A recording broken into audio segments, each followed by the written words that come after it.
Transfil, qui est un protocole qu'on a mis en place avec le professeur Boleslavski du CHU de Lille et qui a pour objectif de comparer radiochimiothérapie, transplantation.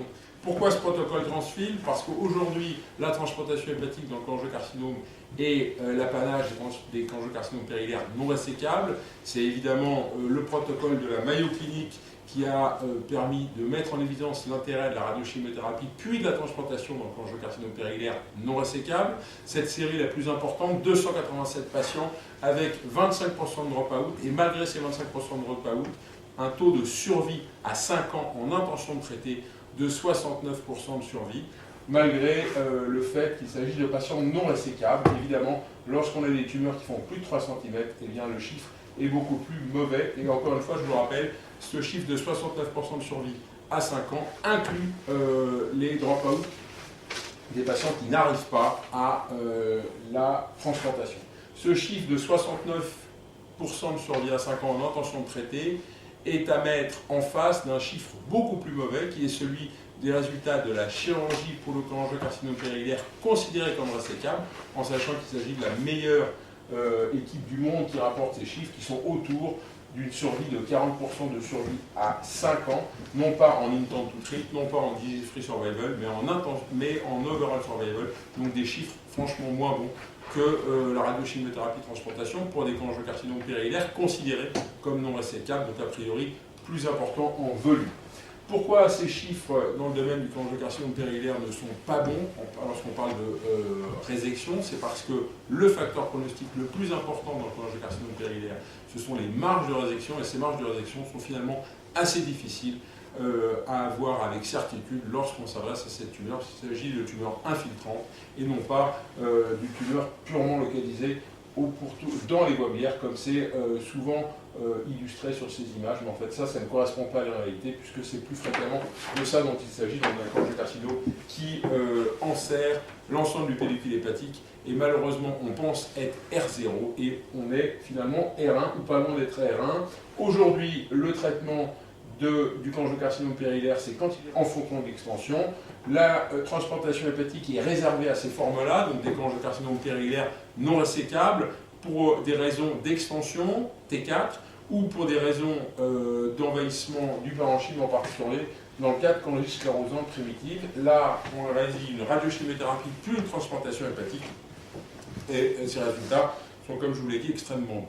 Donc la vraie question, et c'est la question qui supporte l'existence de ce protocole Transfil, qui a donc commencé maintenant il y a 3 ans et qui a pour objectif de comparer radiochimiothérapie transplantation dans les cholangiocarcinomes périlaires résécables, vous l'avez compris, c'est de vérifier si chez ces patients-là, eh bien, la transplantation n'est pas finalement la bonne solution. Donc cette étude Transfil est en cours. Je vous rappelle les critères d'inclusion. Donc écoutez bien, parce qu'il faut inclure des patients. Il s'agit de patients de 18 à 68 ans. On a augmenté l'âge limite, avant on était à 65, maintenant on est passé à 68 ans au moment de l'inclusion, donc 68 ans révolus, hein. On peut être jusqu'à 68, presque près de 69, à partir du moment où on a 68 ans, c'est bon. Il s'agit d'un cholangiocarcinome périlaire considéré par résécable, par le chirurgien qui le prend en charge, c'est-à-dire un chirurgien qui pense pouvoir réaliser une chirurgie R0.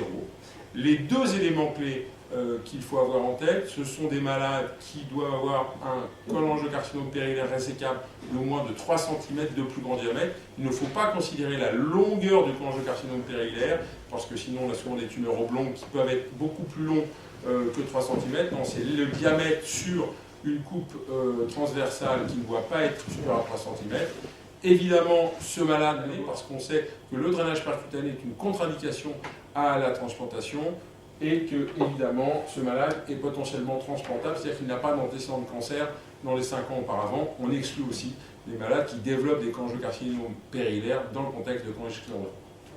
Alors, l'étude que je viens de vous rappeler, donc celle-là, randomisation 1 pour 1, soit on est dans le bras chirurgie, et dans ce cas-là, drainage, embolisation, hépatectomie, en fonction de la situation chirurgicale, soit on est dans le bras transplantation, et là on part sur un projet qui est donc un drainage endoscopique bilobaire, une chimiothérapie qui associe du 5-FU oral, Xeloda, et de la radiothérapie, au total 50 grès. Puis 6 semaines plus tard, une laparotomie de staging avec un prélèvement des ganglions pédiculaires afin d'affirmer que le patient est N-, et si le patient est N-, et c'est dans l'immense majorité des cas, puisque avant ça on a fait une période de pré-staging qui est associée une cystoscopie, un PET scan et évidemment une échoendoscopie en cas de doute, eh bien le malade sera donc rentré dans le projet de transplantation hépatique. Enfin, il sera transplanté puisqu'il aura 900 points et pourra être transplanté très rapidement,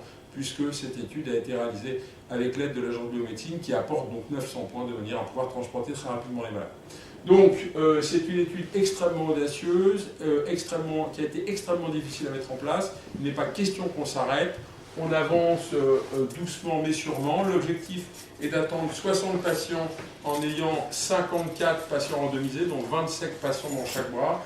Vous voyez qu'aujourd'hui, on a inclus au total 28 patients, même si 37 ont été présélectionnés. Parmi ces 28 malades, à peu près la moitié dans la résection. Pour l'instant, les choses avancent convenablement. Je vous en prie, il faut inclure des patients dans cette étude, parce que sinon les choses vont s'arrêter. On a dépensé énormément d'énergie, énormément d'argent aussi pour arriver jusqu'à ce stade-là. Donc je vous en prie, si vous voyez un cholangiocarcinome périhilaire considéré comme résécable chez un patient de moins de 68 ans qui a une tumeur de moins de 3 cm et qui n'a pas été drainé endoscopiquement, rentrez-le dans l'étude Transfil pour qu'on puisse enfin répondre à la question: est-ce que chez des patients qui ont un cholangiocarcinome biliaire résécable, il vaut mieux réséquer ou bien faire un protocole de radiochimiothérapie transplantation? Merci.